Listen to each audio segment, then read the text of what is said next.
오늘 발표 주제는 외국인 매수세와 금리 인하 기대, 코스피 3200선 회복입니다. 오늘 장은 외국인 매수세와 미국 금리 인하 기대감이 동시에 작용해 지수가 의미 있게 반등했습니다.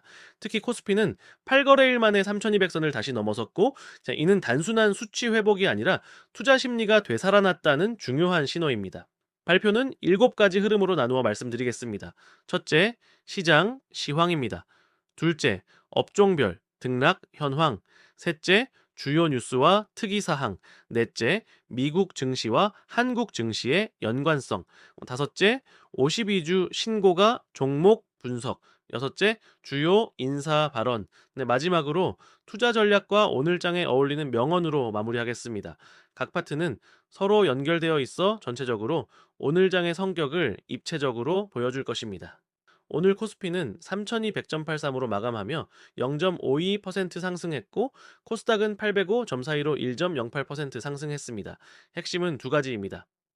첫째, 외국인 투자자의 3일 연속 매수세. 둘째, 미국 금리 인하 가능성 확대입니다. 주목할 점은 코스피가 8월 25일 이후 처음으로 3200선을 회복했다는 사실입니다. 자, 코스닥 역시 6거래일 만에 800선을 되찾으며 대형주와 중소형주 모두에서 온기가 돌았습니다. 그냥 코스피를 조금 더 자세히 보면 외국인이 2,800억 원 이상 매수했습니다. 기관은 연기금을 중심으로 매도했고 개인도 차익 실현에 나섰습니다. 상승은 대형주 위주로 나타났습니다. 시가총액 상위 10종목은 0.74% 올랐지만 중소형주는 오히려 약세였습니다. 또한 거래대금은 9조 원대로 윤석열 정부 출범 이후 최저 수준을 기록했습니다. 이는 투자자들이 적극적으로 베팅하기보다는 관망세를 유지하고 있다는 의미이기도 합니다. 특히 코스닥은 외국인과 기관이 매수에 나서면서 지수를 끌어올렸습니다. 상승 종목은 1170개로 하락 종목의 2배에 달했습니다. 특히 2차전지와 IT 관련 중소형주가 강세를 보이며 성장주에 대한 기대가 다시 커졌습니다. 개인은 차익 실현에 나섰지만 외국인과 기관의 연속 매수는 시장의 신뢰를 높이는 요인으로 작용했습니다. 수급 측면에서는 외국인의 연속 매수세가 단연 돋보였습니다. 3일 동안 순매수 규모는 2조 8천억 원을 넘었습니다. 특히 반도체, IT, 2차전지 같은 전략적 성장 섹터에서 매수세가 집중되었습니다. 이는 글로벌 자산 배분 전략에서 한국의 비중이 확대되고 있음을 의미합니다. 달러 약세와 아시아 시장에 대한 자금 유입 흐름 속에서 한국 반도체와 IT의 경쟁력이 재평가되는 상황입니다.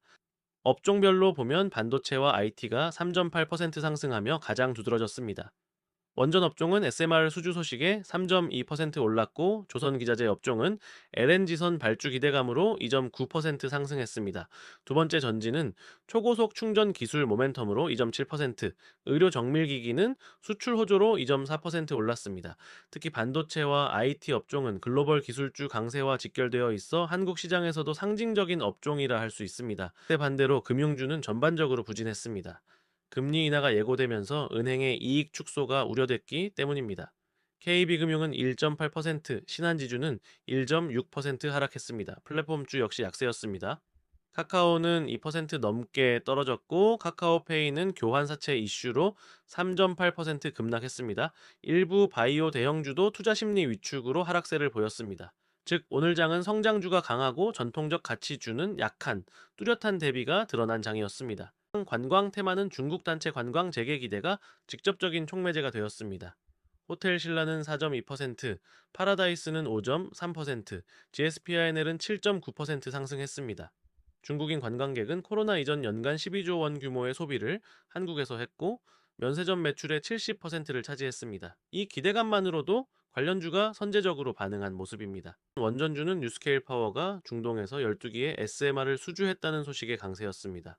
두산에너빌리티, 한전 KPS, 우리기술이 모두 상승했습니다. SMR은 건설 기간이 짧고 비용도 절감되며 탄소 중립 시대의 대안으로 꼽힙니다. 한국 기업들이 여기에 깊게 협력하고 있다는 점에서 원전주는 앞으로도 중요한 테마로 남을 가능성이 큽니다. 조선업종은 글로벌 해운 수요 확대와 방산 프로젝트가 동시에 겹치며 주목받았습니다. 카타르가 LNG 생산량 확대 계획을 내놓았고, 캐나다는 차세대 잠수함 건조 사업을 추진 중입니다. 삼형 엠텍은 15%, 한국화보는 9% 이상 올랐습니다. 이는 조선기자재와 방산산업이 동시에 수혜를 보는 드문 사례입니다. 기업별로는 LG 에너지 솔루션이 미국 스타트업과 초고속 충전 배터리 기술 협력에 나서면서 2.8% 상승했습니다. 삼성전자는 AI 홈 솔루션을 발표하며 1.5% 올랐습니다. 반면 카카오페이는 EV 만기도래 이슈로 3.8% 급락했습니다. 이는 기술주가 호재로 움직이고 플랫폼주는 악재로 흔들리는 대비적인 모습이었습니다. 미국 고용지표 미국의 졸츠 구인 건수는 882만 건으로 10개월 만에 최저치였습니다. 이로 인해 9월 FOMC 금리 인하 확률은 95% 이상으로 높아졌습니다. 연준이 통화정책 완화로 방향을 전환할 것이 거의 확실시되는 순간입니다. 고용시장의 둔화가 한국 시장에도 직접적인 훈풍으로 작용하고 있습니다. 미국 증시는 혼조세 속에서도 기술주가 강세를 보였습니다. 다우는 보합이었지만 S&P 500은 0.5%, 나스닥은 1% 넘게 상승했습니다. 특히 알파벳은 9% 급등했고 애플도 3.8% 상승했습니다. 이는 글로벌 기술주 랠리의 신호탄으로 한국 반도체주에도 긍정적 영향을 미쳤습니다. 미국 기술주 랠리는 삼성전자와 SK 하이닉스 주에 즉각 반영되었습니다. 또한 달러 약세로 원화가 강세를 보이면서 외국인의 한국 주식 매수가 확대되었습니다. 즉 미국의 고용 둔화, 금리 인하 기대, 달러 약세, 외국인 한국 매수라는 선순환 구조가 형성된 것입니다. 오늘은 코스피와 코스닥 모두에서 다수의 종목이 52주 신고가를 기록했습니다. 코스피에서는 삼성정의, GSPNL, SK오션플랜트, 현대모비스, S1이, 코스닥에서는 삼영엠텍, 한국카본, HPSP, 프로티나, 삼천당제약, 아모텍이 해당됩니다. 이는 특정 업종만의 상승이 아니라 조선에너지, 전자부품, 춘바이오 등 다양한 업종에서 동시다발적으로 신고가가 나온 것이 특징입니다. 삼성정의는 MLCC 수요가 확대되며 52주 최고가를 경신했습니다. AI 서버와 자율주행 차량에 들어가는 고부가 MLCC 수요가 늘고 있어 외국인 매수세가 집중되고 있습니다. 최근 한 달간 18% 이상 상승하며 업계 1위를 위협하는 글로벌 점유율을 확보했습니다. 네, 삼영엠텍은 조선기자재 기업으로 캐나다 잠수함 프로젝트 수주 기대가 겹치며 3개월간 58% 상승했습니다.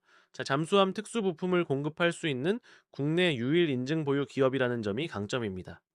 한국카본은 LNG 운반선 보냉제 전문 기업으로 시장 점유율이 65%를 넘습니다. 북미 LNG 프로젝트 수주 기대감으로 주가가 8.7% 올랐습니다. 향후 3년간 매출이 30% 이상 증가할 수 있다는 전망도 나오고 있습니다. HPSP는 전 세계 유일의 고압수소 어닐링 장비 공급사입니다. 반도체 미세화 공정의 핵심 장비로 삼성전자와 TSMC, 인텔에도 공급하고 있습니다. 기술 진입 장벽이 매우 높아 글로벌 점유율이 85% 이상에 달합니다. 삼천당제약은 비만 치료제, 복제약 임상에 성공하며 주가가 9% 이상 급등했습니다. 글로벌 비만 치료제 시장은 연평균 30% 가까이 성장하는 초대형 시장입니다. 국내 최초 복제약 출시 기대와 해외 수출 가능성이 주가를 끌어올리고 있습니다. 연준의 월러 이사는 이번 회의에서 금리 인하를 시작해야 한다고 강조했습니다. 매파 성향의 인사가 인하 필요성을 언급했다는 점이 중요합니다. 그는 올해 안에 2에서 3회 인하 가능성을 언급하며 시장은 이를 사실상 확정 신호로 받아들였습니다. 단기적으로는 원전, 조선 관광, 바이오 같은 테마주와 신고가 종목의 기회가 있습니다. 중기적으로는 금리 인하가 본격화될 경우 IT와 바이오 같은 성장주가 유리합니다. 하지만 거래대금 위축과 9월 효과라는 전통적인 약세 요인은 반드시 경계해야 합니다. 즉, 단기 모멘텀과 중기 성장 전략을 동시에 고려하는 이중 전략이 필요합니다. 마지막으로 존 템플턴의 말로 정리하겠습니다. 성공적인 투자는 언제 사느냐보다 언제 두려워하지 않느냐에 달려 있다. 오늘 장은 불안과 기회가 동시에 존재했으며 두려움을 이겨내는 투자자만이 진정한 성과를 얻을 수 있다는 사실을 다시 확인시켜 주었습니다. 본 자료는 참고용으로만 사용해 주시고 구독과 좋아요는 사랑이십니다. 감사합니다.